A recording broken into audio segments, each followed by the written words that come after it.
Salut à toi et bienvenue sur la chaîne. Moi c'est Arnaud Bruckler et dans cette masterclass SEO et branding, je t'accompagne pour transformer ta passion en une véritable marque d'autorité. Dans cet épisode, on va s'attaquer à un sujet qui fait rêver beaucoup de monde, le revenu passif. Tu verras que c'est un modèle qui peut exister, mais uniquement sur une forme très avancée.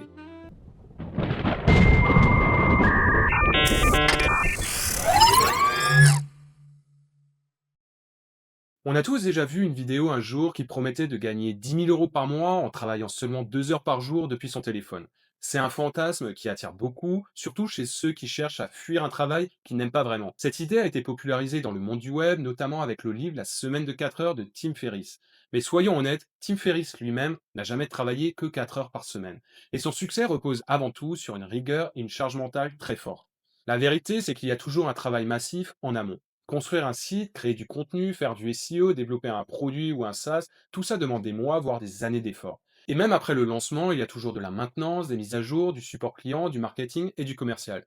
Un projet ne reste donc jamais vraiment statique. S'il n'évolue pas, il finit par se faire dépasser par de nouveaux acteurs qui auront mieux compris le marché et ses faiblesses. Je l'ai vu moi-même avec certains de mes anciens sites. Ils fonctionnaient très bien, mais dès que j'arrêtais de les entretenir, les revenus baissaient toujours progressivement. Après, il existe quand même des modèles qui permettent de générer des revenus même quand l'ordinateur est éteint. Mais encore une fois, rien n'est totalement automatique et éternel. Un site SEO evergreen avec de l'affiliation peut tourner seul par exemple, et le ranking évolue toujours. Il faudra un moment ou un autre surveiller les positions, mettre à jour le contenu, créer des backlinks et stimuler le partage. Sinon, tu perdras forcément en visibilité. Un autre exemple, c'est la vente de produits numériques sans intervention directe comme des formations. Mais ici aussi, tu devras gérer les relances, les mises à jour, le service client et la stratégie marketing. Et bien sûr, il y a le SaaS qui peut sembler passif une fois lancé, mais en réalité, il demande un support client très réactif, des évolutions techniques et un suivi régulier. Au final, plutôt que de fantasmer sur un revenu passif total qui n'existe pas vraiment ou de façon très temporaire, je pense qu'il vaut mieux viser une forme de liberté active.